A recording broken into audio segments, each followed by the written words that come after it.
আজ আপনাকে একটা গল্প শোনাচ্ছি। একদিন এক ব্যক্তি নিজের দ্বারে লিখে দিলেন, আজ আমি ভীষণ দুঃখী, আজ আমার সাথে কেউ দেখা করতে আসবেন না। কিছুক্ষণ পরে তার এক বন্ধু এলো। সে সেই লেখা পড়ল, তাও গিয়ে তার সাথে দেখা করল। সে বলল, আমি লেখাপড়া জানি না, কিন্তু আমার বন্ধুর মনের এই বেদনা, এটা আমাকে সবসময় ডাক দেয়।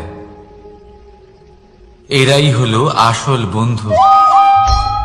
কোনো কারণে আপনি যদি দুঃখ পান, কোনো সমস্যার সমাধান না বের করতে পারেন, এই সংসার থেকে আলাদা হয়ে যেতে চান, তাও এই বন্ধু আপনার সাথেই থাকবে। সমস্যার সমাধান না দিতে পারলেও আপনার সম্বল হয়ে অবশ্যই থাকবে। হয়তো আপনার দুঃখ কম করতে পারবে না, কিন্তু আশার আলো অবশ্যই দেখাবে। যখন আপনি সংসারের থেকে আলাদা হয়ে যান, তখনও আপনার সাথে যুক্ত থাকে আপনার এই বন্ধু, আসল বন্ধু। এবারে আমরা মানুষেরা বড়ই বিচিত্র। তারা সব সময় যে কোনো জিনিসের মাহাত্ম্য দুবার বুঝতে পারে। এক, তা পাওয়ার আগে। দুই, তা হারাবার পরে। এবারে ঠিক এরকমই আমাদের বন্ধুরাও হয়। যদি আজ আপনার বন্ধুরা আপনার সাথে থাকে, তাদের প্রতি কৃতজ্ঞ থাকুন, তাদের প্রসন্ন রাখুন, তাদের মাহাত্ম্য বুঝুন। কারণ একবার আপনি এদের হারালে, অনুতাপ করলেও আর এদের ফেরত পাবেন না। তাই ভালোবাসুন, বন্ধুত্ব বজায় রাখুন, আর আমার সাথে প্রসন্ন হয়ে বলুন, রাধা রাধা।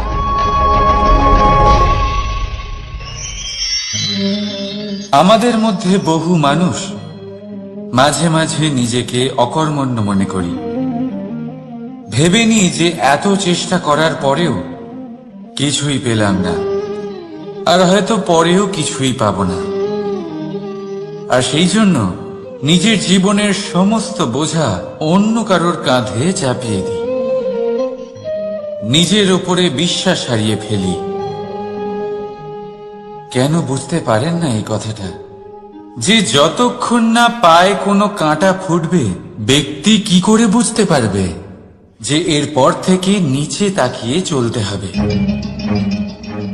সূর্যকে নিজে জ্বলতে হয় যাতে বাকিদের প্রকাশ দিতে পারে সে। রাতের অন্ধকারের সাথে লড়াই করার জন্য চন্দ্রিমাকে আকাশে একা উজ্জ্বল হতে হয়। নদী নিজের যাত্রা কি করে করে, নিজের পথ কি করে নির্মাণ করে? সে পাথরের সাথে লড়াই করে তা বানায়। যদি স্বয়ং আপনি নিজের সাহায্য করতে অক্ষম হন, তাহলে নিশ্চিতভাবে আপনার এই জীবন ব্যর্থ হয়ে যাবে। তাই মনে রাখবেন, এই সংসারে নিজের জীবনের ভার নিজের কাঁধেই বহন করতে হয়। অন্যের কাঁধের ওপর শুধুমাত্র পরলোক যাত্রা হয়। সেই জন্য এই সংসারে জীবিত সেই যে আত্মনির্ভর।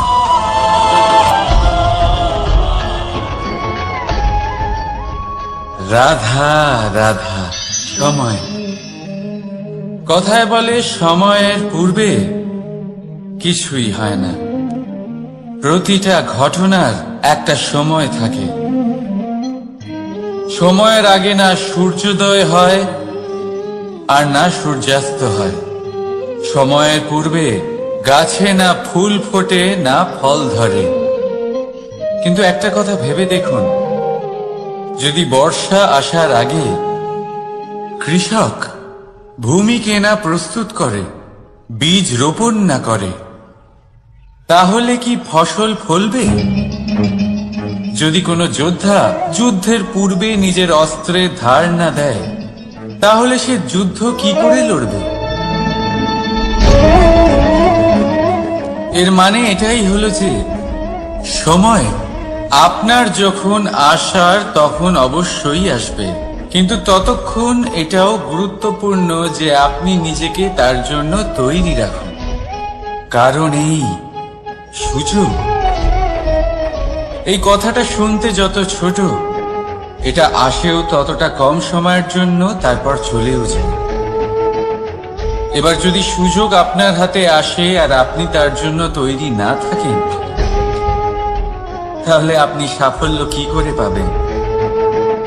তাই আপনি সঠিক সময়ের জন্য অপেক্ষা করুন, সেই সুযোগের জন্য অপেক্ষা করুন, কিন্তু ততক্ষণ নিজের চেষ্টার দ্বারা নিজেকে আরো সক্ষম করে তুলুন,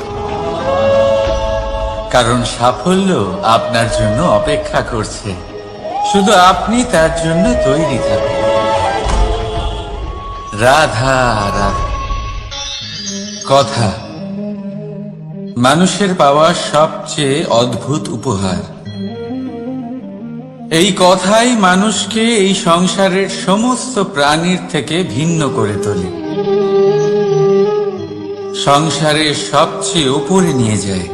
এই কথার কারণেই আমরা একে অপরের সাথে ভাব আদান প্রদান করি।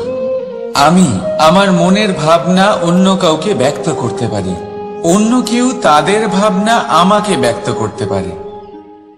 এই কথাই আমাদের সবচেয়ে বড় ঢাল। এবারে দেখুন, আপনি নিশ্চয়ই লক্ষ্য করেছেন, কারোর কথা মধুর হলে লোকে তাকে ভালোবাসে, তাকে নিজের বন্ধু বানায়। সেইভাবেই যদি কারোর কথা কঠোর হয়, তাহলে লোকে তাকে ঘৃণা করে, তাকে নিজের শত্রু মনে করে। এই কথাই ভাষা হয়ে আমাদের ইতিহাস রচনা করে। তবে আমরা কি সত্যি বাণীর বিষয়ে অতটাই ভাবি যতটা আমাদের ভাবা উচিত? ভেবে দেখুন, মানুষের কথা বলতে শিখতে কত সময় লাগে। কোনো বালক 1.5 বছর বয়সে কথা বলতে শেখে, কেউ 2 বছরে, কেউ 3। এবার দেখুন, মানুষ 1.5 বছর বয়সে কথা বলতে শিখে গেলেও তার কি বলা উচিত এটা সারা জীবনেও শিখতে পারে না। এর উপরে মনোনিবেশ করুন, এটা বোঝবার চেষ্টা করুন কি বলা উচিত। নিজের কথা শুদ্ধ করুন, নিজের কথা মধুর করুন, আর সেই মধুরতার সাথে আমার সঙ্গে বলুন, রাধা রাধা। এই লক্ষ্য আসলে কি? এই লক্ষ্য তাই যা আমরা পেতে চাই। এই সংসারে সুখী কে হয়? সুখী সেই যে তার লক্ষ্য পেয়ে গেছে। দুঃখী কে হয়? দুঃখী সেই যে তার লক্ষ্য এখনো পায়নি। এবারে প্রশ্ন এখন এটাই যে লক্ষ্য সবাই পেতে চায়, লক্ষ্য পাওয়ার জন্য সবাই প্রাণপণ চেষ্টাও করে, তাহলে সবাই তাদের লক্ষ্যে পৌঁছতে পারে না কেন? ঠিক আছে, কোথাও না কোথাও কিছু না কিছু কমতি থেকেই যায়, যাই বাধা থাক। আজকে আমি আপনাকে একটা উপায় বলবো এই লক্ষ্য পাওয়ার জন্য। একটা কাগজ নিন, তাতে একটা চিহ্ন বানান, সেটাই হবে আপনার লক্ষ্য। এবারে সেই লক্ষ্যে পৌঁছানোর একটা পথ বানান। এবারে এই যাত্রাকে ভিন্ন ভিন্ন ভাগে বিভাজন করে দিন। এবারে এটা হলো আপনার পরিকল্পনা। এবার এই পরিকল্পনা ক্রমানুসারে আপনি পালন করতে থাকুন, এটাই হবে আপনার চেষ্টা। এবার এইভাবে যদি আপনি চেষ্টা করতে থাকেন, যাই আপনার কল্পনা হোক না কেন তা বাস্তব অবশ্যই হবে। তাহলে এই কল্পনাকে বাস্তবে রূপান্তরিত করুন। এইভাবেই নিজের পরিকল্পনা পালন করতে থাকুন। আপনার যাই কল্পনা থাকুক বা যাই লক্ষ্য থাকুক, তা বাস্তবে পরিণত হয়ে আপনার হাতে অবশ্যই আসবে। রাধা রাধা। বাবার এক মিত্র ছিলেন, বড়ই দুঃখী ছিলেন, বিপদে পড়েছিলেন। কি করবেন? ব্যবসা ভালোভাবে চলছিল না, বাড়িতে শান্তি ছিল না, সমস্ত জায়গায় ক্ষতি হচ্ছিল। তাই উনি একজন জ্যোতিষীকে দেখালেন। জ্যোতিষী বললেন, আপনার যে বাড়ি আছে সেটা আপনার জন্য অশুভ, আপনার এই বাড়ি পাল্টে ফেলুন। উনি বাড়ি পাল্টে ফেললেন, তবুও ওনার সমস্যার সমাধান হলো না। তারপর একজন জ্ঞানী ব্যক্তি ওনাকে বললেন যে আপনার জামা কাপড়ের যে রং সেটা বিপদকে আমন্ত্রণ জানাচ্ছে, এই জামা কাপড়গুলিকে পাল্টে ফেলুন। উনি সেগুলো পাল্টে ফেললেন, তাও সমস্যার সমাধান হলো না। আবার একজন জ্ঞানী ব্যক্তি বললেন যে আপনার আশেপাশে যে মানুষজন রয়েছে তারা এটা চায় না যে আপনি সফল হন, তারা আপনার ক্ষতি চায়, তাদের সাথে সমস্ত সম্পর্ক ভেঙে ফেলুন। তো উনি সম্পর্ক ভেঙে ফেললেন, কিন্তু তাতেও ওনার জীবনে কোনো পরিবর্তন এলো না। তার মানে তিনি বাড়ি পাল্টালেন, জামা কাপড় পাল্টালেন, সম্পর্ক পাল্টালেন, যেটা পাল্টালেন না তা হলো স্বভাব। এই যে স্বভাব, এটা অত্যন্ত গুরুত্বপূর্ণ। এই স্বভাবই আপনার ব্যক্তিত্ব তৈরি করে। তাই নিজের স্বভাব শুধরে ফেলুন, তাতে ভালো পরিবর্তন আনুন, সবকিছু ভালোই হবে। রাধা রাধা। ক্রোধ। লোকে বলে যে এই ক্রোধ পাপেরই মূল, কিন্তু সত্যি কি এই ক্রোধ পাপের মূল? একটু ভেবে দেখুন, এই ক্রোধ বাস্তবে আসলে কি? এই ক্রোধ একটা অনুভূতি যা আপনার মধ্যে হঠাৎই অসীমিত তেজ সঞ্চালন করে। এবারে আমি আপনাকে কিছু উদাহরণ দিচ্ছি যাতে আপনি বুঝতে পারেন যে ক্রোধ আপনার জন্য ভালো কি না। যদি কারোর সাথে অন্যায় হয় আর এটা দেখে আপনার ক্রোধ হয়, আর এই ক্রোধ আপনাকে তার সাহায্য করতে প্রেরণা যোগায়, তাহলে এই ক্রোধ অবশ্যই ভালো। যদি কোথাও আপনি দেখেন যে কোনো নারীর উপরে অত্যাচার হচ্ছে আর সেটা দেখে আপনার ক্রোধ হয়, আর এই ক্রোধ আপনাকে তার সাহায্য করতে সাহস যোগায়, তাহলে এই ক্রোধ অবশ্যই ভালো। যদি এই সংসারে কোথাও আপনি কোনো অনৈতিক কাজ বা ছলনা দেখেন আর আপনার তাতে ক্রোধ না হয়, কিছুই অনুভব করেন না, তাহলে এটা কাপুরুষতা। তার মানে এটাই যে আপনি আপনার মনুষ্যত্ব হারিয়ে ফেলেছেন। তাই এটা বোঝার চেষ্টা করুন, আপনার ক্রোধের তেজের ব্যবহারের উপরে নির্ভরশীল হলো এই ক্রোধ আপনার জন্য পাপের সমান, নাকি এই ক্রোধ আপনার জন্য পুণ্যের স্থাপক। রাধা রাধা। মোহ। শাস্ত্রে লেখা আছে যে মোহ শুধু সেই ব্যক্তিকেই নয়, বরং সেই আরেক ব্যক্তিকেও বিনাশ করে দেয় যার ওপরে সেই মোহ আছে। এবারে লোকে কি করেন, এই শাস্ত্রে লেখা কথাগুলি শুধু শাব্দিক অর্থে নেন। এই মোহ, দেখুন, এটা শুভ হতে পারে, শুধু এর রূপ ভিন্ন ভিন্ন হয়, এটা ভালো করে বুঝতে হবে। এবারে মোহ যদি কোনো বস্তুর উপরে থাকে তাহলে তা লালসা হয়ে যায়। মোহ কোনো বিশেষ ব্যক্তির উপরে হয়ে গেলে তা প্রেম নয়, আকর্ষণ হয়ে যায়। মোহ কোনো চাহিদার উপরে হয়ে গেলে তা বাসনা হয়ে যায়। মোহ বিজয়ের উপরে হয়ে গেলে তা কুণ্ঠা হয়ে যায়। মোহ নিজের সংস্কৃতির উপরে হলে আপনাকে সংস্কৃতির রক্ষক বানায়। যদি এই মোহ নিজের গুণের উপরে হয় তাহলে সেই শিল্প দ্বারা আপনি এই সংসারে অদ্ভুত সব কাজ করতে পারবেন। এবারে এটা আপনার উপরে নির্ভরশীল। যে এই মোহকে আপনি সৃজনের আধার বানাতে চাইবেন নাকি বিনাশের অস্ত্র বানাতে চাইবেন? ভেবে দেখুন, সিদ্ধান্ত আপনার। রাধা রাধা। অভিমান, আত্মসম্মান, অহংকার, দেখতে গেলে এই তিনটি শব্দ ভিন্ন ভিন্ন, কিন্তু এর মূল আধার একই, আত্মসম্মান। এবার যদি কথা বলি আপনার শরীরের, আপনার সংস্কৃতি, আপনার সম্পর্কে,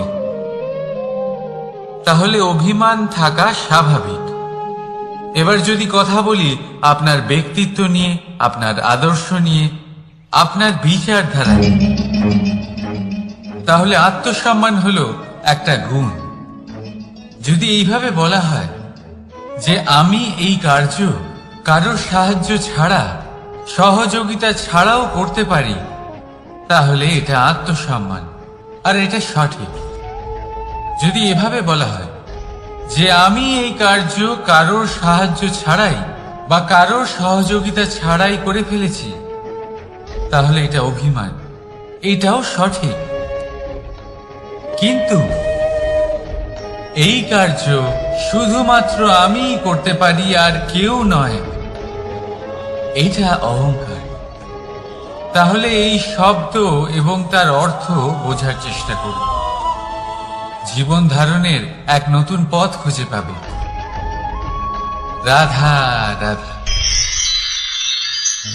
সংসারে প্রত্যেক ব্যক্তি কোনো না কোনো রূপে ঈশ্বরকে মানে। কেউ মূর্তি রূপে, তো কেউ তত্ত্ব রূপে, কেউ ভাবনা রূপে, আবার কেউ স্বভাব রূপে। কেউ নিজের মধ্যে পরমাত্মা খোঁজে, আবার কেউ অন্যের মধ্যে। কারোর কাছে জ্ঞানই পরমাত্মা। সংসারে প্রত্যেক মানুষই কোনো না কোনো রূপে তার ঈশ্বরকে পেয়েই যান। কিন্তু একটা কথা বলবো, ঈশ্বর প্রথমেই নিজের একটা স্বরূপ পৃথিবীতে আপনার কাছে পাঠিয়ে দিয়েছেন। সেই স্বরূপ হল আপনার মাতা, আপনার মা। সেই মা যিনি আপনাকে জন্ম দিয়েছেন, আপনাকে বাঁচতে শিখিয়েছেন, আপনাকে সংস্কার দিয়েছেন। যদি আপনি কখনো কোনো অনুচিত পথে অগ্রসর হয়েছেন, তখন তিরস্কার করে আপনাকে সঠিক পথে এনেছেন। যদি আপনি এই সংসারে অসফল হয়েছেন, তখন তার আঁচলের উষ্ণতা দিয়ে আপনাকে আশ্বাস জুগিয়েছেন। সেই সমস্ত কাজ করেন এই মা, যা ঈশ্বরও করে। সেই জন্য মনে রাখবেন যে এই সংসারে আপনার সবচেয়ে প্রথম ঈশ্বর যদি কেউ থাকে, তাহলে তা আপনার মা। প্রত্যেক প্রতিমাতে ঈশ্বর নাই থাকতে পারে, কিন্তু প্রত্যেক মায়ের মধ্যে ঈশ্বর অবশ্যই থাকে। রাধা রাধা। আপনি নিশ্চয়ই দেখে থাকবেন যে প্রদীপের নিচে অন্ধকার থাকে। যে প্রদীপ সংসারকে আলোকিত করে, সেই প্রদীপের নিচেই অন্ধকার। এবারে অনেক মানুষ আছে যারা এই বিষয়টা এইভাবে দেখে যে ব্যক্তি নিজের সমস্যার সমাধান করতে পারে না, আর গোটা সংসারকে উপদেশ দেয়। কিন্তু এইটা দেখার আরো একটা দৃষ্টিভঙ্গি আছে, আর সেটা হচ্ছে যে স্বয়ং জ্বলে সংসারকে আলোকিত শুধু সেই করতে পারে যা রাধার বড়ই শীতল হয়। এই সংসারের পথপ্রদর্শক সেই হতে পারে, এই সংসারকে দিশা সেই দেখাতে পারে যার মধ্যে সন্তোষ আর ধৈর্য শক্তি আছে। এবারে দেখুন, এটা অত্যন্ত গুরুত্বপূর্ণ বিষয় যে বিবেক তখনই কাজ করে যখন মন শান্ত থাকে, যখন মন শীতল থাকে। তাই যদি আপনি এই জীবনে কোনো বড় কর্ম করতে চান, তাহলে সর্বপ্রথম আপনার এই মনকে, এই বিবেককে, এই হৃদয়কে, এই আধারকে, এই ভূমিকে শীতল রাখতে শিখুন। ধৈর্য ধরুন, সংসারে এমন কিছু নেই যা আপনি করতে পারবেন না। রাধা রাধা। এই প্রদীপ দেখতে পাচ্ছেন আপনি? নিজেও জ্বলে আর এই বাতিকেও জ্বালিয়ে রাখে, আর এই সংসারকে প্রদান করে প্রকাশ। অন্ধকারাচ্ছন্ন ব্যক্তিকে প্রদান করে আশার আলো। কিন্তু এটা কখনো ভাবে না যে সেই মাটি কেমন হবে যা দিয়ে এটা তৈরি করা হয়েছে, সেই কুমোর কেমন হবে যে একে আকার দিয়েছে। ভাবে না যে একে কিনেছে তার বাড়ি কেমন হবে, তা কতটা সুসজ্জিত। কিচ্ছু নয়, শুধু এই সংসারকে প্রকাশ প্রদান করে। আর হয়তো সেই জন্যই প্রদীপকে এত ভালোবাসা হয়।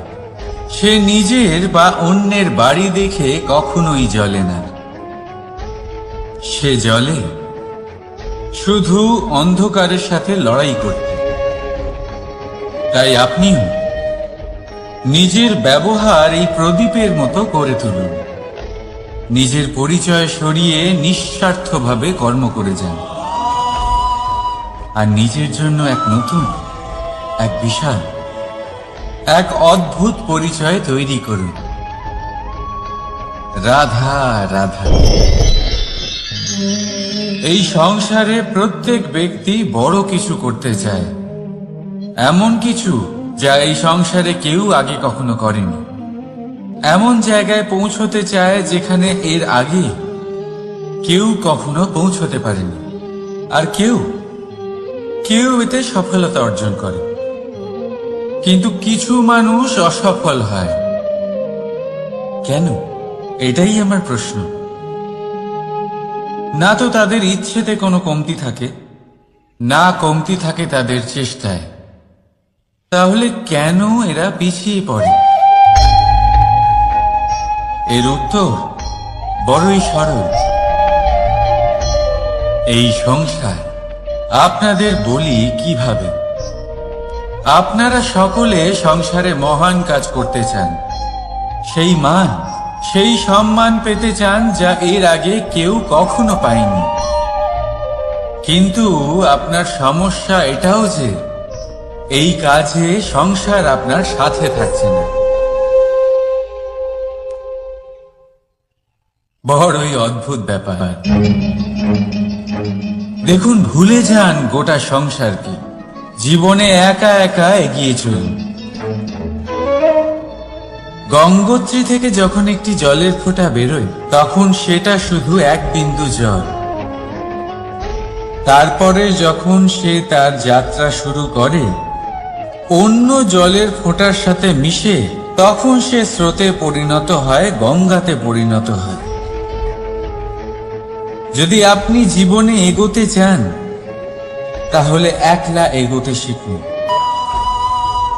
নির্ভীক হয়ে, সাহসের সাথে, ধনাত্মক চিন্তা নিয়ে জীবনে এগিয়ে চলুন, একা এগিয়ে চলুন। আর দেখবেন সেই মান, সেই সম্মান আপনার জন্যই অপেক্ষা করে আছে। রাধা রাধা। কর্ম। মানুষ সর্বদা কর্ম করতে থাকে, আর এই কর্মের জন্যই সে মান, সম্মান, ধন, প্রতিষ্ঠা লাভ করে। এবার মানুষ সবসময় চেষ্টা করে যাতে সে ভালো কর্ম করে যায়। তাহলে আপনাকে বলি, শুধু ভালো কর্ম করাই আবশ্যক নয়, তার থেকে বেশি জরুরি হলো এই খারাপ কর্মকে বোঝা আর তার থেকে দূরে থাকা। কারণ যখনই আপনি কোনো সঠিক কাজ করেন বা ভালো কাজ করেন, কেউ তা মনে রাখে না। কিন্তু এই সংসারে বিষয়টা হলো এরকম, আপনি একটা খারাপ কর্ম করুন আর সেটা সবার মনে থাকে। এই খারাপ কর্ম কাজলের এক কৌটোর মতো হয়।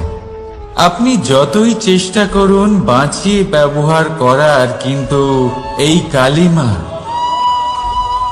কালিমা কোথাও না কোথাও অবশ্যই লেগে থাকে। সেই জন্য জীবনে ভালো কর্ম অবশ্যই করুন, কিন্তু তার থেকেও বেশি জরুরি হলো এই খারাপ কর্মের থেকে দূরত্ব বজায় রাখা। আর এটা অবশ্যই করব। রাধা রাধা। সংসারে সমস্ত জায়গায় এই ব্যবসা চলতে থাকে। কিছু পাওয়ার জন্য কিছু দিতে হয়, লাভের জন্য কিছু বিনিয়োগ করতে হয়। যদি কারোর অনুভূতি জানতে হয়, তাহলে নিজের অনুভূতিকে ব্যয় করতেই হবে। এবার দেখুন না, কারোর আসল চেহারা যদি জানতে হয়, তাকে স্বাধীনতা দিয়ে দেখুন। যদি কারোর মনের শুদ্ধতা জানতে হয়, তাহলে তাকে ঋণ দিন। যদি কারোর গুণ জানতে হয়, তাহলে তার সাথে একসঙ্গে বসে ভোজন করুন। যদি কারোর ধৈর্যের পরীক্ষা নিতে হয়, তাহলে তাকে তার প্রিয় কাজ করতে বারণ করে দেখুন। যদি কারোর ভালো দিক জানতে হয়, তাহলে তার থেকে পরামর্শ নিয়ে দেখুন। এক অনুভূতির বদলে অন্য এক অনুভূতি বিনিময় করতে হয়। কিন্তু এই সংসারে একটাই এমন অনুভূতি আছে, যেটা দেখার জন্য, যেটা পাওয়ার জন্য আপনাকেও ঠিক সেই অনুভূতিটাই দিতে হবে। আর সেটা হলো প্রেম। যদি কারোর ভালোবাসা দেখতে হয়, তাহলে তাকে নিঃস্বার্থ ভালোবাসা দিন। যদি কারোর থেকে ভালোবাসা পেতে চান, তাহলে তাকে নিঃস্বার্থ পরিশুদ্ধ ভালোবাসা দিন। রাধা রাধা।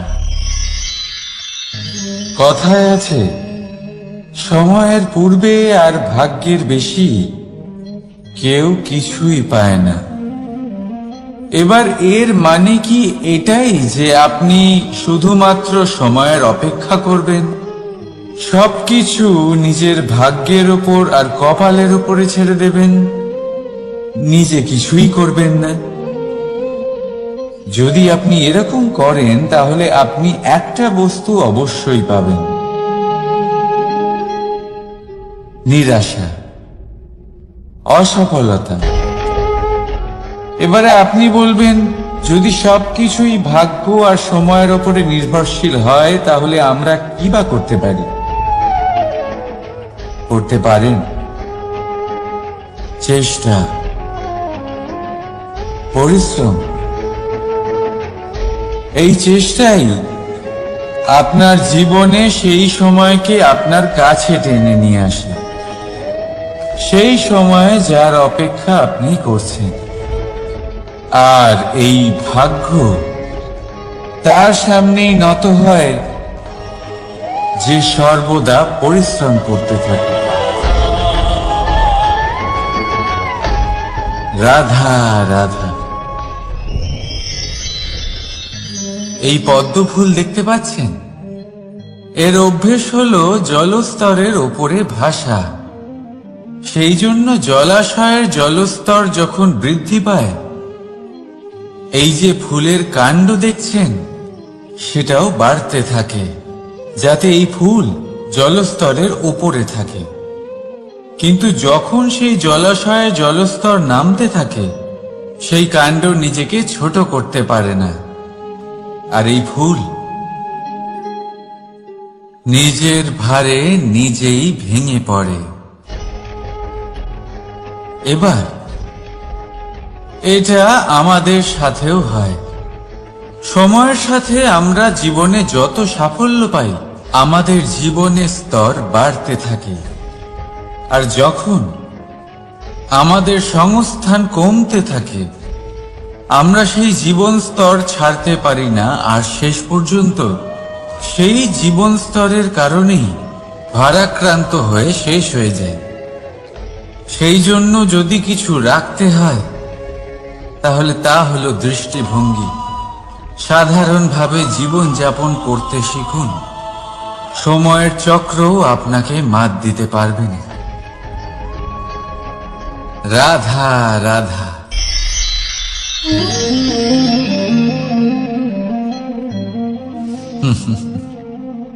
সময়, এই সময় না কোনো ব্যক্তি, না জীব, না বস্তু, তাও সময় জীবিত থাকে। এই সময় না জল, না অগ্নি, আর না বায়ু, কিন্তু তাও আমাদের জীবনের আধার এই সময়।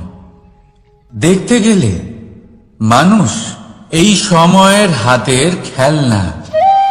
কখনো আমাদের সময় ভালো হয়, আবার কখনো খারাপ।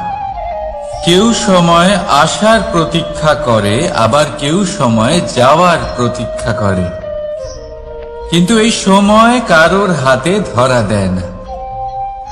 এই সময় যা কেউ দেখতে পায় না, এটা সবাইকে সবকিছু দেখিয়ে যায়।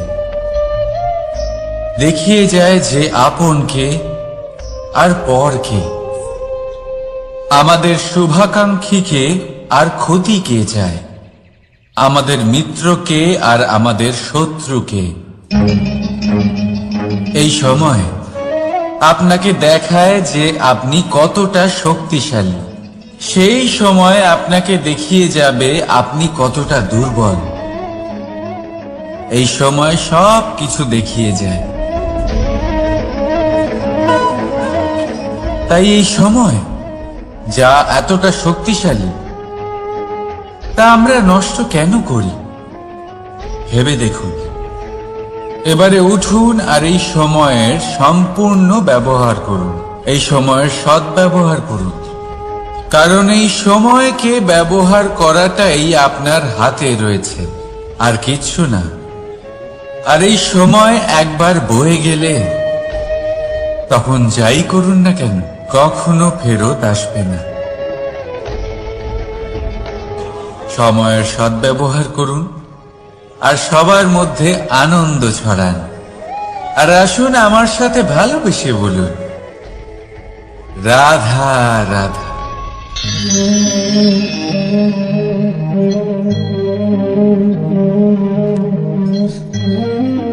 এই জল দেখতে পাচ্ছেন আপনি? এটা ঘোলা জল। এতে ময়লা মিশে আছে। কিন্তু যদি আপনি এটা কিছুক্ষণ এমনি ফেলে রাখেন, তাহলে দেখবেন এই ময়লা আপনা থেকেই নিচে থিতিয়ে পড়বে। কিন্তু এই পাত্রটা নাড়াতে থাকলে এমনটা হবে না। শান্ত ছেড়ে দেবেন, তবেই এই ময়লা নিজেই নিচে চলে যাবে।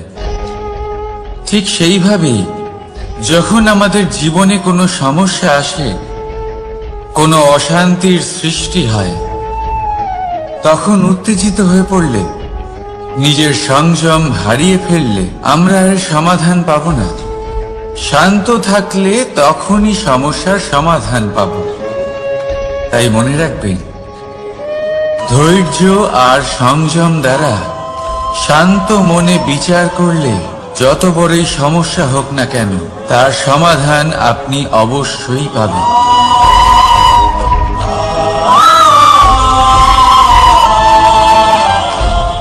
কারণ অশান্তির সমাধান শুধুমাত্র শান্তি।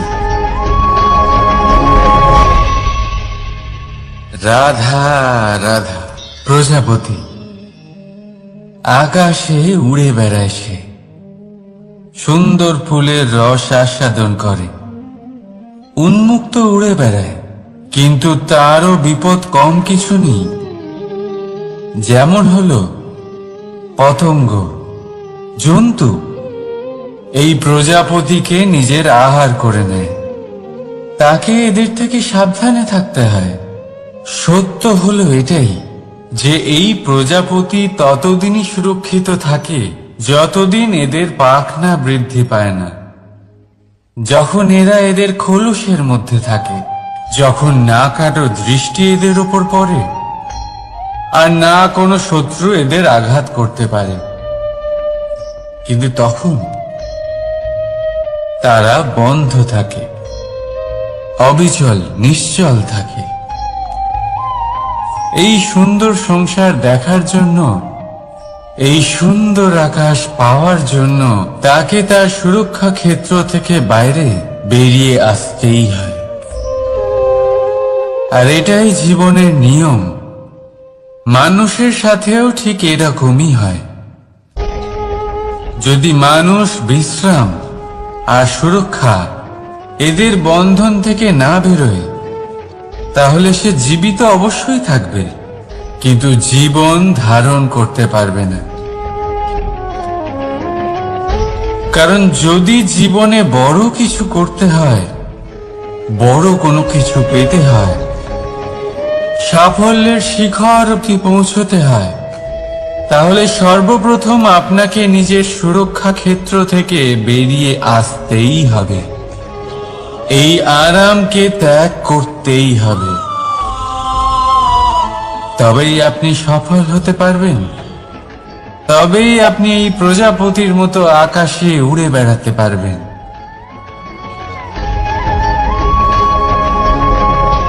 রাধা রাধা। কখনো ভেবে দেখেছেন আমরা জিহ্বার সাথে সাথে কান কেন পেয়েছি? এবার আপনি বলবেন এ তো সহজ কথা, যাতে আমরা কথা বলার সাথে সাথে শুনতেও শিখি। এবারের আরো একটা গুরুত্ব আছে। আগে আমাকে বলুন, নিজের প্রশংসা শুনতে কার না ভালো লাগে? সবারই ভালো লাগে। এটাই হলো মূল কথা। যদি এই কান দিয়ে আপনি নিজের প্রশংসা শুনতে চান, তাহলে সর্বপ্রথম এই জিহ্বা দিয়ে অন্যের প্রশংসা করতে শিখুন। এবার প্রশংসার বিষয়ে একটা অত্যন্ত গুরুত্বপূর্ণ কথা আপনাদের বলি। কখনো যদি কারোর প্রশংসা আপনি করেন, তাহলে সবার আগে সেই ব্যক্তির উৎসাহ বেড়ে যায়। আর তারপর নিজে যদি ভেবে দেখেন, তাহলে নিজের মনেও সন্তুষ্টি আর প্রশান্তি চলে আসে। আর একবার যদি এই মন প্রশান্তিতে ভরে যায়, তারপরে কেউ প্রশংসা করুক বা না করুক, কিচ্ছু যায় আসে না। সেই জন্য সবসময় অন্যের সম্মান করবেন, স্নেহ করবেন, প্রশংসা করবেন, সুখ ভাগ করে নেবেন। যার মধ্যে যেটা ভালো আছে তা বলুন, তাকে মনে করান তিনিও ভালো, তার উৎসাহ বাড়িয়ে তুলুন। তিনি জীবনে সামনে এগোবেন, আর এই ব্রহ্মাণ্ড আপনাকে কখনো পিছিয়ে থাকতে দেবে না। রাধা রাধা। সত্য এবং অসত্য দুটোর মধ্যে পার্থক্য কি আছে? পার্থক্য হলো অ অক্ষরটার। এবার অ দিয়ে হতে পারে আরম্ভ, অ দিয়ে হতে পারে অন্ত। সত্য হলো সেটা যেখানে সমস্ত পথের আরম্ভ হয়। অসত্য সেটা যেখানে সমস্ত পথের শেষ হয়। এবার এরা চলতে হয়তো পারে না, কিন্তু তাও ছাপ রেখেই যায়। সত্য সেই ছাপ রেখে যায় যা একটা উজ্জ্বল উৎকৃষ্ট উদাহরণ হতে পারে, আর অসত্য সেই উদাহরণ তৈরি করে যা একটা কলঙ্কিত ইতিহাস তৈরি করে। এখন আপনি আগামী সময়ের জন্য কেমন ছাপ রেখে যাবেন, এই সিদ্ধান্ত পুরোপুরি আপনার। রাধা রাধা। চলুন একটা প্রশ্ন করি।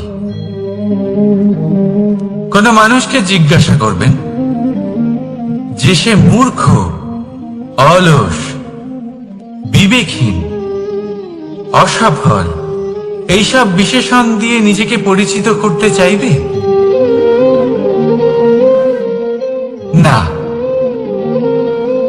ওকে জিজ্ঞাসা করুন, আপনি কি মূর্খ? না। আপনি কি অসফল হয়েছেন?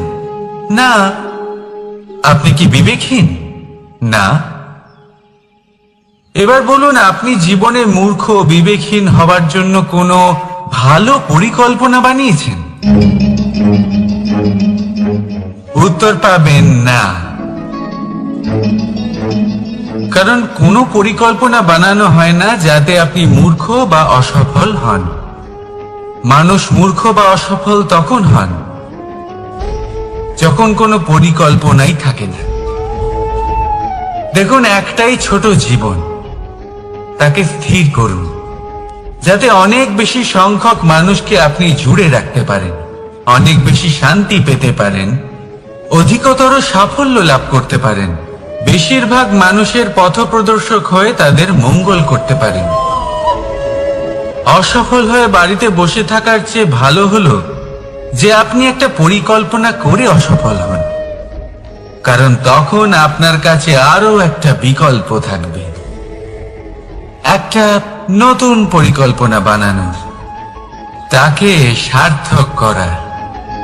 কারণ এমন কোন পরিকল্পনা তো অবশ্যই থাকবে যা আপনাকে আপনার লক্ষ্যে পৌঁছে দেবে, তাই তো?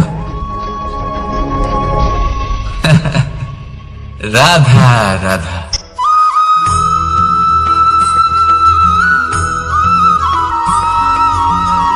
কেউ বলে জীবন খুব ক্ষণস্থায়ী, কেউ বলে জীবন হলো একটা সুন্দর স্বপ্নের মতো, আবার কেউ বলবে জীবন হলো এক কঠোর সত্য।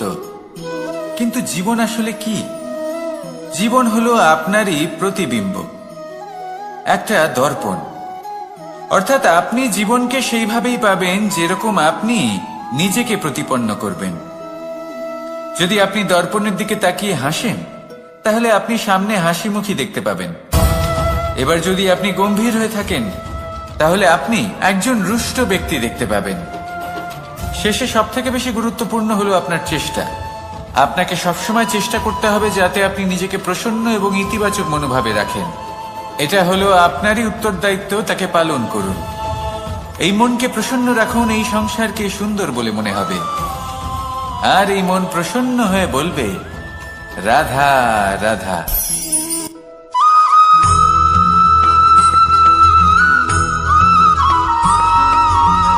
আপনি কখনো কোনো বাজকে নিজের বাসা বানাতে দেখেছেন?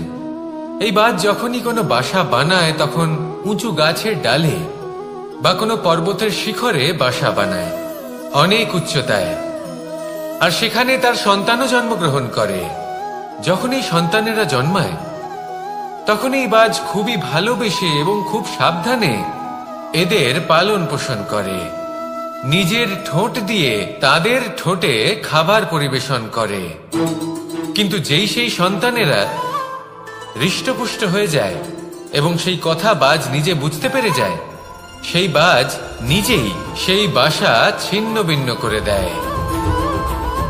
সেই সন্তান যাদের সবেমাত্র ডানা গজিয়েছে, কিভাবে উঠতে হয় তারা জানে না, সেই সন্তানগুলিকে উচ্চতা থেকে ঠেলে দেয়।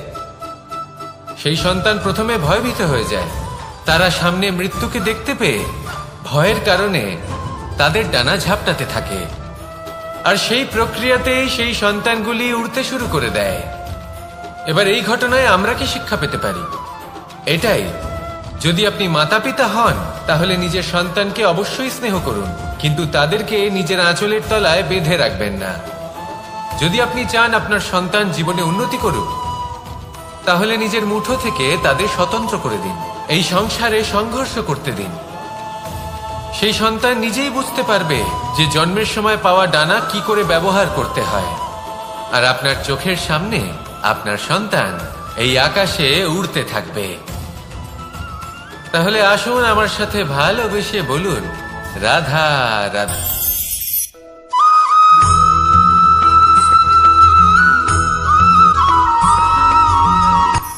এই সংসারে সাফল্য লাভ করার জন্য জ্ঞানের প্রয়োজন হয়, পরিশ্রমের প্রয়োজন হয়, দৃঢ় নিষ্ঠার প্রয়োজন হয়, নিরন্তর চেষ্টা করা প্রয়োজনীয়। কিন্তু আরো কিছু আছে যা অত্যন্ত প্রয়োজনীয় এবং গুরুত্বপূর্ণ। তা হলো ভালো বন্ধু, তাদের থাকা অত্যন্ত প্রয়োজনীয়। যদি ভালো বন্ধু থাকে তাহলে সময় এলে তারা ঢাল হয়ে আপনাকে সুরক্ষা করবেন। সময় এলে অস্ত্রের মতো শত্রুকে সংহারও করবেন। যদি তিনি জ্ঞানী হন, তাদের মধ্যে সদ্গুণ থাকে, তাহলে এই সব গুণ আপনার মধ্যেও প্রবেশ করবে। তাহলে সাফল্যের জন্য ভালো বন্ধু পাওয়া অত্যন্ত প্রয়োজনীয়। কিন্তু শুধু বন্ধু কেন, ভালো শত্রুও থাকা প্রয়োজনীয়। এবার আপনি ভাববেন, আমি কি বললাম? যদি আপনার জীবনেও ভালো অর্থাৎ শক্তিশালী শত্রু থাকে, তাহলে আপনিও শক্তিশালী হতে থাকবেন। এই শত্রু আপনাকে প্রেরিত করবে আরো বেশি শক্তিশালী হয়ে ওঠার। কখনো কোনো হরিণকে দেখুন, তীব্র গতিতে দৌড়তে থাকে। কেন তীব্র গতিতে দৌড়য়? এই কারণে নয় যে কোথাও তার জন্য মধুর ঘাস অপেক্ষা করে রয়েছে, না। সে এই কারণে তীব্র গতিতে দৌড়য় কারণ সেটা না করলে তার পেছনে একটি সিংহ আছে যে ওকে নিজের ভোজন করে ফেলবে। তাই জীবনে বিপদ, সংকট, এই সবকিছুও হলো অত্যন্ত গুরুত্বপূর্ণ। তার সম্মুখীন হতে শিখুন আর আমার সাথে ভালোবেসে বলুন, রাধা রাধা।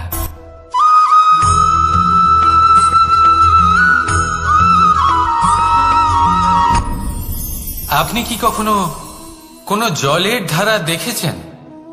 তার সামনে যতই মাটি থাকুক না কেন, যতই কাদা থাকুক না কেন, যখন এই জলের ধারা বইতে আরম্ভ করে দেয়, তাহলে নিজের মনের, নিজের ভাবনার, নিজের জীবনের যত অনাবশ্যক তত্ত্ব আছে, অনুপযোগী অংশ রয়েছে, অর্থাৎ অপরিষ্কার অংশ রয়েছে, তা নিজে থেকেই নির্মল হয়ে উঠবে। আর যেরকম জলের ধারা কখনো থেমে থাকে না, সব সময় বয়ে চলে, সেইভাবে আপনিও কখনোই থামবেন না। সবসময় বয়ে চলুন, এগোতে থাকুন।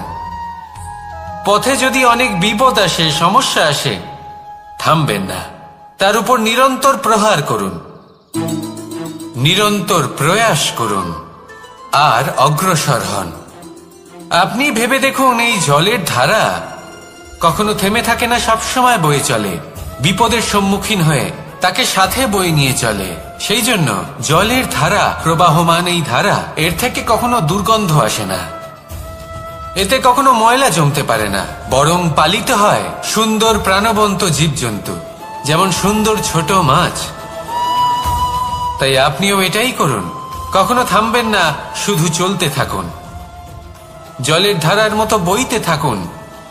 আপনি আপনার লক্ষ্য অবশ্যই খুঁজে পাবেন, আর তার সাথে নিজের অন্তরের যে মালিন্য রয়েছে তা আপনি নিজেই নিজের থেকে দূরে করে দেবেন। তাহলে আসুন আর আমার সাথে ভালোবেসে বলুন, রাধা রাধা।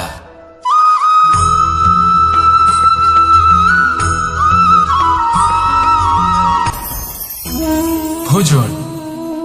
এবার ভোজন সংগ্রহ করার জন্য মানুষ কি না করেন, সব সময় চেষ্টা করতে থাকেন। ফসল উৎপাদনের জন্য অনেক পরিশ্রম করতে থাকেন, কিন্তু অনেক সময় অনেক পরিশ্রম করার পরেও ফসল ভালো উৎপাদন হয় না। এর কারণ কি? কারণ হলো এটাই যে আপনি পরিশ্রম হয়তো অনেক করেছেন, কিন্তু আপনার নজর তো সেই বীজের দিকে ছিলই না যা আপনি রোপণ করেছেন। সেই জন্য সব সময় কোনো বীজ রোপণ করার আগে তাকে পরখ করে দেখুন, তা অত্যন্ত আবশ্যক। আর সেইভাবেই যখনই কোনো কর্মের প্রশ্ন আসে, তাহলে সেখানে শুধুমাত্র পরিশ্রম যথেষ্ট নয়, সেই কাজের প্রতি আপনার কর্তব্য কি, আপনার উদ্দেশ্য কি, সেটা জানা হলো অত্যন্ত গুরুত্বপূর্ণ।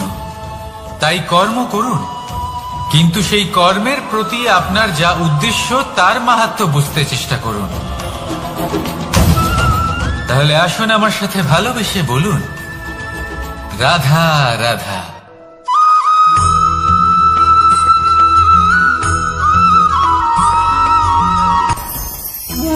ভোজন। এবার ভোজন সংগ্রহ করার জন্য মানুষ কি না করেন, সব সময় চেষ্টা করতে থাকেন। ফসল উৎপাদনের জন্য অনেক পরিশ্রম করতে থাকেন, কিন্তু অনেক সময় অনেক পরিশ্রম করার পরেও ফসল ভালো উৎপাদন হয় না। এর কারণ কি? কারণ হলো এটাই যে আপনি পরিশ্রম হয়তো অনেক করেছেন, কিন্তু আপনার নজর তো সেই বীজের দিকে ছিলই না যা আপনি রোপণ করেছেন। সেই জন্য সবসময় কোনো বীজ রোপণ করার আগে তাকে পরখ করে দেখুন, তা অত্যন্ত আবশ্যক। আর সেইভাবেই যখনই কোনো কর্মের প্রশ্ন আসে, তাহলে সেখানে শুধুমাত্র পরিশ্রম যথেষ্ট নয়, সেই কাজের প্রতি আপনার কর্তব্য কি, আপনার উদ্দেশ্য কি, সেটা জানা হলো অত্যন্ত গুরুত্বপূর্ণ। তাই কর্ম করুন, কিন্তু সেই কর্মের প্রতি আপনার যা উদ্দেশ্য তার মাহাত্ম্য বুঝতে চেষ্টা করুন। তাহলে আসুন আমার সাথে ভালোবেসে বলুন, রাধা রাধা।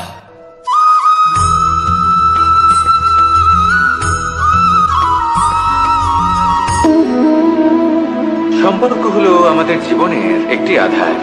কিছু সম্পর্ক এমন যা আমরা জন্মসূত্রে লাভ করি, যেমন পরিবার, মা, বাবা। কিছু সম্পর্ক আছে যা আমরা জীবনে অর্জন করে থাকি, তা সে প্রেমের হোক, স্নেহের হোক বা বন্ধুত্বের। এই সকল সম্পর্ক লাভ করার বা গড়ে তোলার 5টি ধাপ রয়েছে। প্রথম ধাপ, কোনো ব্যক্তির সাথে আলাপ হওয়া, তার সাথে কথা বলা বা তাকে দেখা। দ্বিতীয় ধাপ, সে ব্যক্তিকে আমাদের ভালো লাগা। তৃতীয় ধাপ, আমাদের এটা চাইতে শুরু করা যে জীবনে এই ব্যক্তি যেন আমাদের বন্ধু হন, আমাদের জীবনে থাকেন, বা আমাদের কাউকে ভালোবেসে ফেলা আর এটা আমাদের ভাবা বা চাওয়া যে সেই ব্যক্তি যেন আজীবন আমার সাথে থাকেন, আমার জীবনে আমার সাথী হয়ে। চতুর্থ ধাপ, লাভ করা। এবার এই ধাপটি অনেক মানুষের পক্ষেই খুবই সরল হয়, বড়ই সরলভাবে নিজেদের সঙ্গীকে লাভ করে থাকেন। কিছু মানুষের জন্য এই ধাপ অত্যন্ত কঠিন হয়ে থাকে। অনেক প্রতিকূল পরিস্থিতির উপর জয়লাভ করে তারা সঙ্গীকে লাভ করেন, কিন্তু লাভ অবশ্যই করেন। এরপরে আসে পঞ্চম, অন্তিম এবং সব থেকে গুরুত্বপূর্ণ ধাপ। সেটা হলো সেই সম্পর্ক পালন করা। এটা হলো এমন এক বিষয় যা প্রত্যেক মানুষের শেখা উচিত। যদি ব্যক্তি নিজের জীবনে সম্পর্ক রক্ষা করতে শিখে যান, তবে প্রত্যেক সম্পর্ক তার জীবনকে স্বর্গ করে তুলবে। আসুন আর আমার সাথে ভালোবেসে বলুন, রাধা রাধা।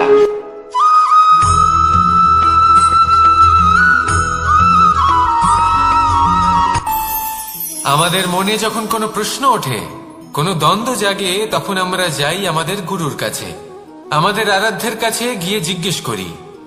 এইভাবেই একদিন আমি পৌঁছলাম আমার আরাধ্যের কাছে, আমার মহাদেবের কাছে, আর ওনাকে প্রশ্ন করলাম যে মহাদেব, জীবনে আনন্দ পাওয়ার, উৎসব পালনের, প্রেম ভাগ করে নেবার, জীবনকে উপভোগ করে নেওয়ার সর্বশ্রেষ্ঠ সময় কোনটা? মহাদেব হাসলেন আর উনি বললেন, জীবনে উৎসব পালনের সব থেকে শ্রেষ্ঠ দিন হল মৃত্যুর ঠিক আগের দিনটা। প্রেম ভাগ করে নেওয়ার সব থেকে শ্রেষ্ঠ মুহূর্ত হল মৃত্যুর ঠিক আগের মুহূর্ত। জীবনকে উপভোগ করে নেওয়ার সর্বশ্রেষ্ঠ প্রহর হল মৃত্যুর 1 প্রহর পূর্বে। তখন আমি চমকে গেলাম।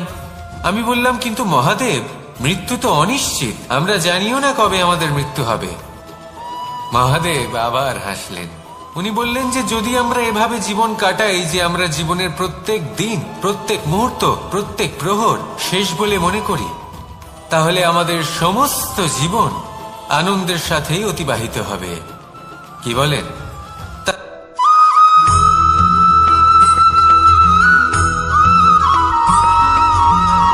এই সংসারে কোনো বস্তু হোক বা ব্যক্তি হোক, তার একার গুরুত্ব কিন্তু খুব বেশি নয়।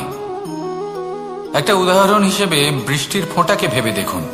যদি একটি বৃষ্টির ফোঁটা হয় তাহলে তার খুব বেশি গুরুত্ব থাকে না, কিন্তু যখন সহস্র বৃষ্টির ফোঁটা মেঘের মধ্যে দিয়ে ঝরে পড়ে, তখন সেটা বর্ষার রূপ ধারণ করে। সেই বর্ষা যা এই প্রকৃতিকে শান্ত করে। সেইভাবেই পাথরের ছোট টুকরো, তার খুব বেশি গুরুত্ব থাকে না, কিন্তু যখন অসংখ্য পাথরের টুকরো একত্রিত হয় তখন তা পর্বতের আকার ধারণ করে। সেইভাবেই কিছু মানুষ যখন একত্রিত হন তখন তৈরি হয় পরিবার, কিছু পরিবার যখন একত্রিত হয় তখন তৈরি হয় সমাজ, যখন অনেক সংখ্যক সমাজ একত্রিত হয় তখন তৈরি হয় রাজ্য। এবার এই রাজ্যের সবথেকে গুরুত্বপূর্ণ ব্যক্তি হতে পারেন রাজা, কিন্তু তাও সেই রাজা একা কিছু করতে পারেন না। যুদ্ধ লড়ার সময় তারও নিজের সৈন্যদলকে প্রয়োজন পড়ে। কিন্তু এই সংসারে এমন একজন ব্যক্তি আছেন যিনি একাই সব কাজ করতে থাকেন, এবং সেই ব্যক্তি হলেন মা। আমাদের জীবনে একজন পিতার ভূমিকা কিন্তু নিঃসন্দেহে অমূল্য, কিন্তু আমাদের সকলের জীবনে যে ভূমিকা একজন মায়ের তা অন্য কারোর থাকে না। একজন মা একাই সন্তানকে বড় করতে পারেন, সংস্কারী করে তুলতে পারেন, তার জন্য পরিশ্রম করেন। আর এত কিছু কাজ করার পরেও তার কাজের জন্য তিনি প্রশংসা অবশ্য পান না। উল্টে যদি সেই সন্তান অনুচিত পথে চালিত হয়, অনুচিত কর্ম করে, তখন সেই মাকেই অপবাদের পাত্র হয়ে উঠতে হয়। আমাদের জীবনে মায়ের যোগদান কতটা সেটা বুঝুন। আপনাকে বড় করে তোলার জন্য উনি কতটা পরিশ্রম করেছেন সেটা বুঝুন। আজ থেকে, এখন থেকে, এই মুহূর্ত থেকে মাকে সম্মান করতে শিখুন। যখন সময় পাবেন, যখন সুযোগ হবে, তখন তার প্রশংসা করুন, ওনারও ভালো লাগবে। আর মায়ের এই মমতার জন্য, তার এই ভূমিকার জন্য আসুন সবাই মিলে আমরা তাকে প্রণাম করি, আর সকলে মিলে ভালোবেসে বলি, রাধা রাধা।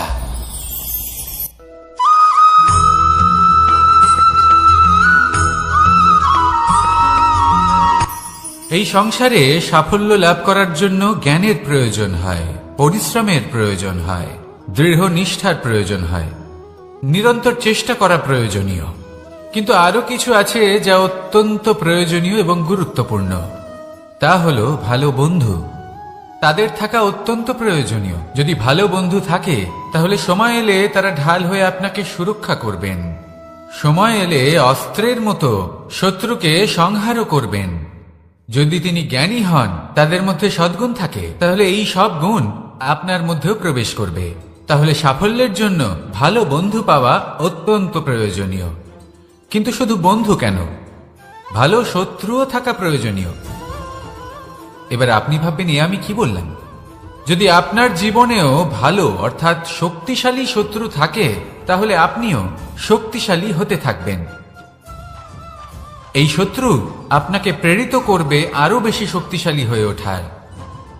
কখনো কোনো হরিণকে দেখুন, তীব্র গতিতে দৌড়তে থাকে। কেন তীব্র গতিতে দৌড়য়? এই কারণে নয় যে কোথাও তার জন্য মধুর ঘাস অপেক্ষা করে রয়েছে, না। সে এই কারণে তীব্র গতিতে দৌড়য় কারণ সেটা না করলে তার পেছনে একটি সিংহ আছে যে ওকে নিজের ভোজন করে ফেলবে। তাই জীবনে বিপদ, সংকট, এই সবকিছুও হলো অত্যন্ত গুরুত্বপূর্ণ। তার সম্মুখীন হতে শিখুন, আর আমার সাথে ভালোবেসে বলুন, রাধা রাধা।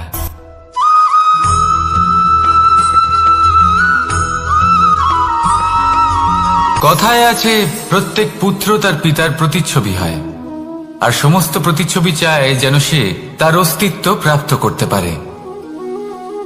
পুত্র চায় সে যেন তার পিতার মতো হয়, বা কখনো কখনো তার থেকেও শ্রেষ্ঠ হয়। সেটা কোনো অনুচিত ব্যাপার নয়। অনুচিত তখন হয় যখন পুত্র নিজের পিতার মতো হবার স্বপ্ন পূরণ করতে গিয়ে বা তার থেকেও শ্রেষ্ঠ হওয়ার স্বপ্ন পূরণে অনুচিত পথের আশ্রয় নেয়। কারণ তারপরে সে তার পিতার গুণগুলি আত্মসাৎ করতে চায় না। সে শুধুই এটা চায় যে সংসারের চোখে যেন আমি শ্রেষ্ঠ প্রমাণিত হই। এটা অনুচিত। সংসারে এমন অনেক মানুষ আছেন যারা এই কারণে শ্রেষ্ঠ হবার চেষ্টা করেন যাতে তার পরিবারের, তার পিতার সম্মান বৃদ্ধি পায়। এমনও মানুষ থাকেন, আর এটাই হলো পার্থক্য উদ্দেশ্যের। মনে রাখবেন, যদি আপনার উদ্দেশ্য শুভ হয় তাহলে পথও শুভ হবে। যদি আপনার উদ্দেশ্য অশুভ হয় তাহলে পথও অশুভ হবে। তাহলে নিজের পিতার মতো হবার চেষ্টা অবশ্যই করুন, তার থেকেও শ্রেষ্ঠ হওয়ার চেষ্টা অবশ্যই করুন, কিন্তু মনে রাখবেন আপনার সংকল্প আর আপনার উদ্দেশ্য এই দুই শুভ হওয়া উচিত। তাহলে আসুন আর আমার সাথে ভালোবেসে বলুন, রাধা রাধা।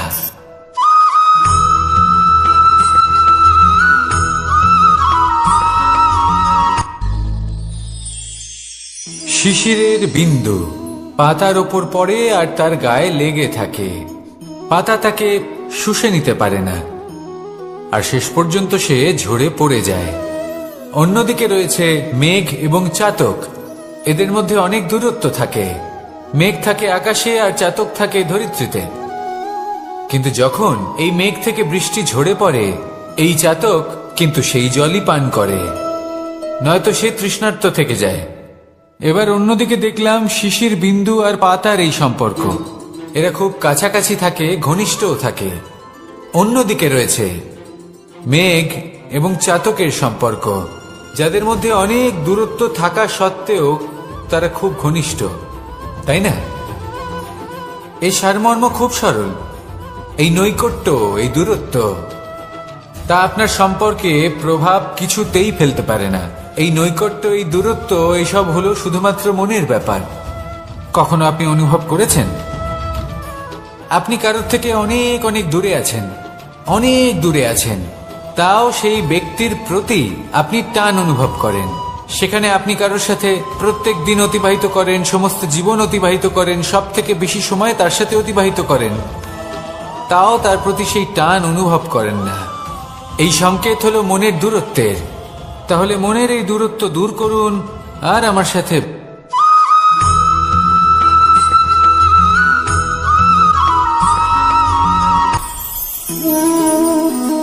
শক্তি এক অত্যন্ত বিচিত্র বস্তু, বা বলতে পারেন অনুভূতি। পিতা সবসময় চান যেন তিনি তার শক্তি পুত্রকে। আসুন আপনাকে সহজে বোঝাই। যদি আপনি সুপাত্র হন আর আপনাকে শক্তি দেওয়া হয়, তাহলে আপনি সেই শক্তির গুরুত্ব বুঝবেন, কোথায় সেই শক্তি প্রয়োগ করা উচিত সেটা বুঝবেন। আর এটা যেহেতু অর্জন করা শক্তি হবে, সেই শক্তির অপব্যবহার হবে না। কিন্তু যদি এই আপনি কুপাত্র হন আর যদি আপনাকে এই শক্তি দেওয়া হয়, তাহলে কি হবে? দেখতে গেলে এই শক্তি আপনি দান হিসেবে পেয়েছেন, তাই না আপনি এই শক্তির গুরুত্ব বুঝবেন আর না এর প্রয়োগ আপনি জানবেন। তার অপব্যবহার হওয়া সুনিশ্চিত। তাই যদি আপনি কোনো শক্তি অর্জন করতে চান, তাহলে আগে তার যোগ্য হয়ে উঠুন। পুত্র নয়, পাত্র হয়ে উঠুন। আর আমার সাথে ভালোবেসে বলুন, রাধা রাধা।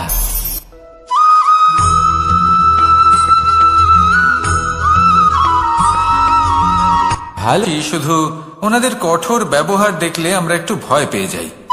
এবার ওনাদের এই কঠোর ব্যবহার আমাদের ভালো না লাগলেও অত্যন্ত আবশ্যক, কারণ মাতার থেকে আমরা যে শক্তি লাভ করি তা যেন নিয়ন্ত্রণ হারিয়ে বিধ্বংসী না হয়ে ওঠে। আমরা যেন কোনো কুপথে না চলে যাই, আমরা কখনো যেন দোষ না করে ফেলি। শুধু সেই জন্য পিতা এবং গুরু একটু কঠোর হয়ে ওঠেন, এবং ওনাদের এই কঠোর আচরণ ভবিষ্যতে গিয়ে আমরা অবশ্যই বুঝতে পারি। জীবনে কিছু বছর আমরা এগিয়ে যাই আর তারপর আমরা বুঝতে পারি যে বাবা এবং গুরু আমাদের যথেষ্ট ভালোবাসতেন, কিন্তু ওনাদের ভালোবাসার বহিঃপ্রকাশ আলাদা। প্রয়োজনীয় হলো এটা দেখার, এটা বোঝার যে শুরু থেকে আমাদের প্রতি ওনাদের আচরণ কেমন ছিল। ওনাদের কঠোর হওয়ার পেছনে ওনাদের ভালোবাসাটা বোঝার চেষ্টা করুন, ওনাদের চিন্তাটা বোঝার চেষ্টা করুন।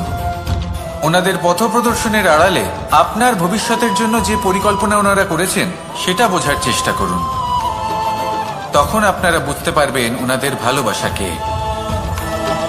আপনার মনের মধ্যে আপনা থেকেই ওনাদের প্রতি সম্মান জেগে উঠবে। নিজের পিতা এবং নিজের গুরু এই দুজনের প্রতি কৃতজ্ঞতা প্রকাশ করুন আর আমার সাথে ভালোবেসে বলুন, রাধা রাধা।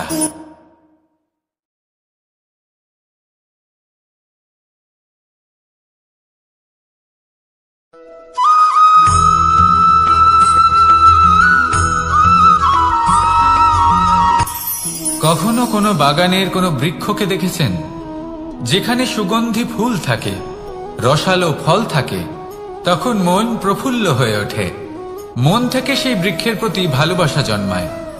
কিন্তু যিনি বাগানের মালিক, শুধুমাত্র তিনিই জানেন যে কিভাবে এই বৃক্ষকে আগলে রাখতে হয়, কিভাবে তার পরিচর্যা করলে এতে সুন্দর সুগন্ধি ফুল হবে, রসালো ফল হবে। কখনো কখনো প্রয়োজনের থেকে বেশি রোদ পেলে এই বৃক্ষগুলি শুকিয়ে যায়, প্রয়োজনের থেকে কম রোদ পেলেও এই বৃক্ষ কিন্তু শুকিয়ে যায়। প্রয়োজনের থেকে কম জল যদি পায়, এই বৃক্ষ শুকিয়ে যেতে পারে। প্রয়োজনের থেকে অতিরিক্ত জল যদি পায়, তখনও এই বৃক্ষের শিকড়গুলি নষ্ট হয়ে যেতে পারে। এবার এটাই কিন্তু আমাদের সংসারের সাথেও হয়। আমাদের সংসারের সকল প্রতিভাশালী ব্যক্তি, যেমন লেখক, বিচারক, প্রবক্তা, যোদ্ধা, এদের সবার ক্ষেত্রে এই কথাটাই প্রযোজ্য। যদি বেশি প্রশংসা করা হয়, তাহলেও এরা হারিয়ে যাবেন। প্রয়োজনের থেকে বেশি যদি নিন্দা করা হয়, তখনও তারা নত হয়ে পড়বেন।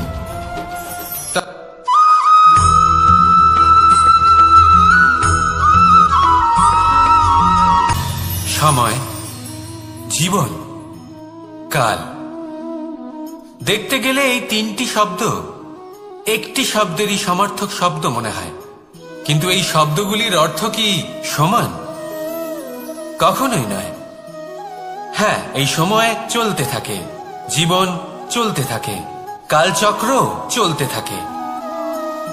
এই সময় কেটে যায়, কিন্তু এই জীবন, একে যাপন করতে হয়। কি বলেন? এই জীবনে কিছু করুন বা কিছু না করুন, জীবন এমনি কেটে যাবে, আপনি জানতেও পারবেন না। কিন্তু সেটা আমাদের উদ্দেশ্য নয়, একে যাপন করতে হবে। এই জীবনে প্রেরণা পেতে শিখুন, প্রেরণা দিতে শিখুন, আহ্বান গ্রহণ করতে শিখুন, আহ্বান জানাতে শিখুন, মহান কাজ করতে শিখুন, ধন্যাত্মক বোধ জাগিয়ে তুলুন। জীবন অতিবাহিত করার অর্থ কি তা আপনি শিখে যাবেন।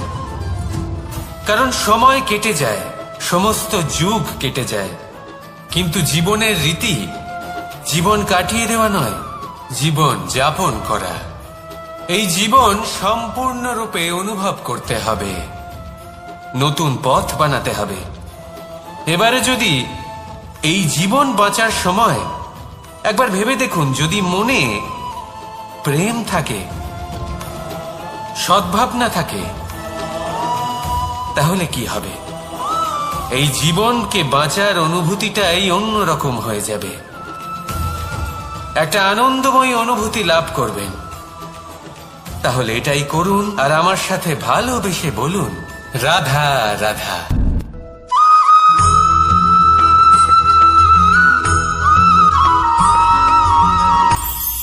এটা হলো ধান গাছ।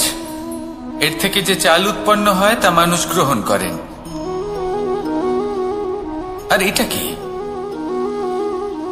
এ হলো জংলি ঘাস। একবার ভেবে দেখুন, যদি এই জংলি ঘাস ধান গাছের আশেপাশে থাকে, তাহলে কি হবে? ধান উৎপন্ন হতে পারবে? তা উৎকৃষ্ট হতে পারবে? আমরা কি তা গ্রহণ করতে পারবো? কখনোই নয়। এই জংলি ঘাস ধানকে নষ্ট করে দেবে, কিন্তু নিজে জীবিত থাকবে। এটাই হলো আজকের শিক্ষা। এই সংসারে যদি আপনি নীতির পথে চলতে চান, উচিত কর্ম করতে চান, সংসারকে সেবা করতে চান, তাহলে জংলি ঘাসের মতো ব্যক্তিদের থেকে সবসময় দূরে থাকতে হবে। সেই ব্যক্তি যারা দুর্নীতি এবং মিথ্যা দ্বারা পরিপূর্ণ, যাদের ব্যবহার অশুভ, যাদের অনেক অশুভ গুণ রয়েছে, তারা সঠিক নয়।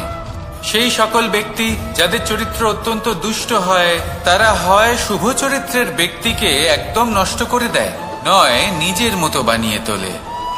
তাই যদি আপনি নীতির পথে চলতে চান, এই সংসারের জন্য শুভ কর্ম করতে চান, তাহলে সেই সঙ্গ লাভ করুন যে সঙ্গ জ্ঞানে পরিপূর্ণ, যাদের মধ্যে অনেক গুণ আছে, যাদের থেকে প্রতিদিন কিছু শিখতে পারবেন। এমন ব্যক্তির সাথে জীবন অতিবাহিত করুন, দুরাচারীদের থেকে দূরে থাকুন। তবেই এই মন প্রসন্ন হয়ে বলবে, রাধা রাধা।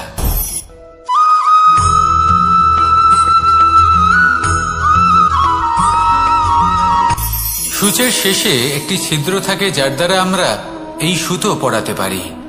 আর তারপর সূচের সাহায্যে এই সুতো দিয়ে বস্ত্র সেলাই করা যায়। কিন্তু যদি সুতোটা সোজা করে ধরা না হয়, তাহলে সূচে কখনো এই সুতো পরানোই সম্ভব নয়। যদি এতে কোনো গিঁট পড়ে, তখন তা কখনোই এই ছিদ্র দ্বারা প্রবেশ করা সম্ভব নয়। ঠিক এইভাবেই যদি আপনি কারোর জীবনে প্রবেশ করতে চান, কারোর অন্তরে প্রবেশ করতে চান, তাহলে আপনাকেও সহজ থাকতে হবে। এতে কোনো গিঁট থাকলে চলবে না, অর্থাৎ মনে যাতে কোনো মালিন্য না থাকে, যেন কোনো কুচিন্তা না থাকে। যদি এসব থাকে, তাহলে আপনি কখনো কারোর জীবনে প্রবেশ করতে পারবেন না। আর যদি কোনোভাবে আপনি প্রবেশ করেও যান, তাহলে তার মনে ঘর করতে পারবেন না। নিজেকে এই সুতোর মতন করে তুলুন, সহজ। মনে যেন কোনো কুচিন্তা না থাকে, সবার প্রতি যেন সদ্ভাবনা থাকে, শুভ চিন্তা থাকে। এমনটা করতে থাকুন। এমন একটা দিন আসবে যেদিন এই সমস্ত সংসারের ব্যক্তির মনে আপনি বাস করবেন। আর তখন এই মন প্রসন্ন হয়ে বলবে, রাধা রাধা।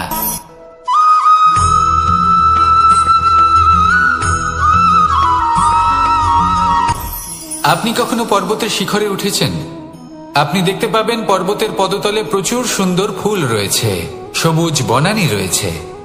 যত আপনি ওপরে উঠতে থাকবেন, তত ফুল কমতে থাকবে, সবুজ বনানী কমতে থাকবে।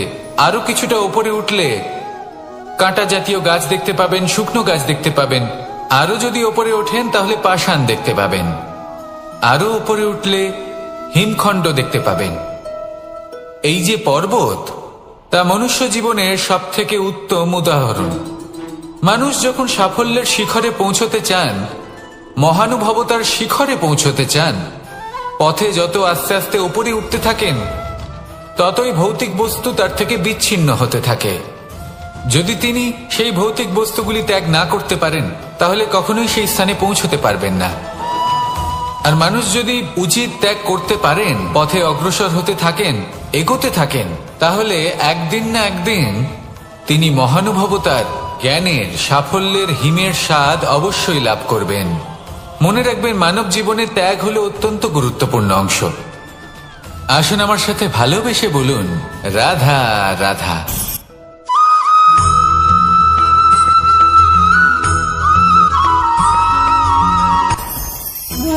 ভোজন। এবার ভোজন সংগ্রহ করার জন্য মানুষ কি না করেন, সব সময় চেষ্টা করতে থাকেন। ফসল উৎপাদনের জন্য অনেক পরিশ্রম করতে থাকেন, কিন্তু অনেক সময় অনেক পরিশ্রম করার পরেও ফসল ভালো উৎপাদন হয় না। এর কারণ কি? কারণ হলো এটাই যে আপনি পরিশ্রম হয়তো অনেক করেছেন, কিন্তু আপনার নজর তো সেই বীজের দিকে ছিলই না যা আপনি রোপণ করেছেন। সেই জন্য সব সময় কোনো বীজ রোপণ করার আগে তাকে পরখ করে দেখুন, তা অত্যন্ত আবশ্যক। আর সেইভাবেই যখনই কোনো কর্মের প্রশ্ন আসে, তাহলে সেখানে শুধুমাত্র পরিশ্রম যথেষ্ট নয়। সেই কাজের প্রতি আপনার কর্তব্য কি, আপনার উদ্দেশ্য কি, সেটা জানা হলো অত্যন্ত গুরুত্বপূর্ণ। তাই কর্ম করুন, কিন্তু সেই কর্মের প্রতি আপনার যা উদ্দেশ্য, তার মাহাত্ম্য বুঝতে চেষ্টা করুন। তাহলে আসুন আমার সাথে ভালোবেসে বলুন, রাধা রাধা।